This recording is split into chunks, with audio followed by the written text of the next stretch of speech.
Rey Rosales on The Young and the Restless made quite a splash when he first appeared in Genoa City and has continued to bring the drama ever since.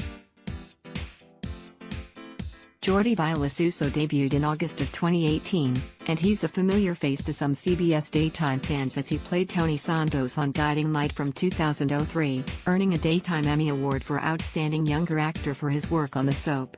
And he's proved just as talented on Y&R. Sadly for his fans, Vilasuso announced his exit from the soap in March 2022, and by April, Rey had met a tragic end. Rey first appeared in Genoa City to investigate JT Hellstrom's disappearance, and quickly began rubbing people the wrong way. He reconnected with his younger brother, Arturo Rosales, and baby sister, Lola Rosales, but the brothers had some animosity between them because Arturo had slept with Rey's wife. Rey grew close to Sharon Newman, helping her out with some repairs at Crimson Lights and moving into the upstairs apartment. The detective also persuaded Sharon to take a job working as a victim liaison at the GCPD. His budding relationship with Sharon hit the skids when Rey's wife, Mia Rosales, arrived in town hoping to reconcile with her husband. Rey agreed to distance himself from Sharon in order to work on his marriage. Mia even convinced Rey to agree to a special ceremony to renew their vows. However, he remained concerned about her lingering feelings for Arturo. But why can't I have you both? Howard Wise/JPStudios.com. While investigating JT's disappearance, Rey first arrested Nick, who had been using the guy's credit card, but it was a dead end.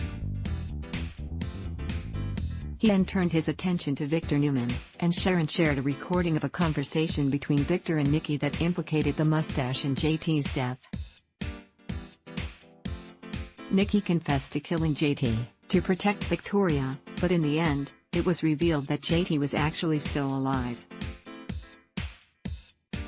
When Lola was attacked and almost died, Rey was shocked to investigate and discover that Mia had been the one to push her into the pool, believing her to be Abby. Realizing that his wife was still obsessed with Arturo, Rey was about to turn her in when she stopped him by lying that she was pregnant.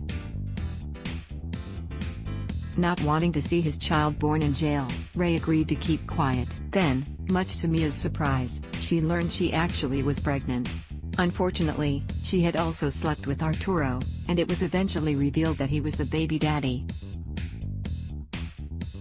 So that was the end of the marriage, and Rey dumped Mia to finally go be with Sharon. Dumped by Abby for the same reason, Arturo left town with Mia to start a life together. Okay, let's go over the house rules. Howard Wise/JPStudios.com. Rey cemented his relationship with Sharon by moving into her home with her, but things got a little tense when Adam Newman resurfaced and he split up with her after feeling like second best.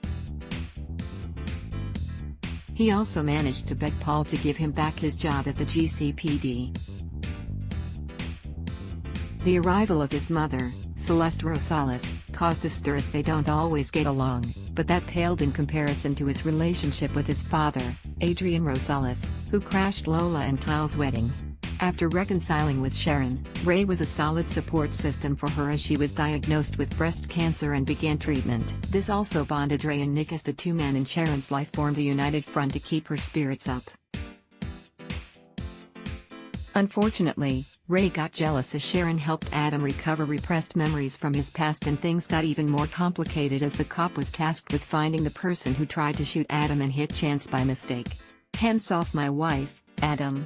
Howard Wise/JPStudios.com. Eventually, Sharon professed her love and she and Rey planned to tie the knot in a beautiful ceremony on New Year's Eve as they rang in 2021. But their happiness was short-lived as Sharon was once again drawn into Adam's orbit as he asked her to help Chelsea Lawson recover from her paralysis. Fed up, Rey issued Sharon an ultimatum, warning her to stay away from Adam or their marriage was finished. She promised she loved Rey, but after a heated counseling session, he became so dizzy that he suddenly collapsed. He insisted that it was just a bug, but Sharon worried it was something more serious, so when he passed out again, she quickly called an ambulance to rush him to the hospital. Although Rey's symptoms were unusual, both Elena and Nate came to the same conclusion, that he was a victim of thallium poisoning. Nate quickly ordered a treatment to be delivered to Genoa City, and Adam was suspected of trying to kill Rey, but it was eventually revealed that he'd been framed by Chelsea.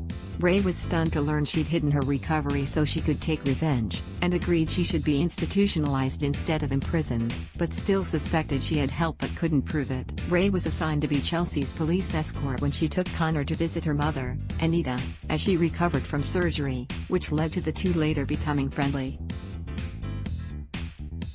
Next, he found himself investigating Mariah's disappearance and helped find evidence against Stitch that led to her rescue.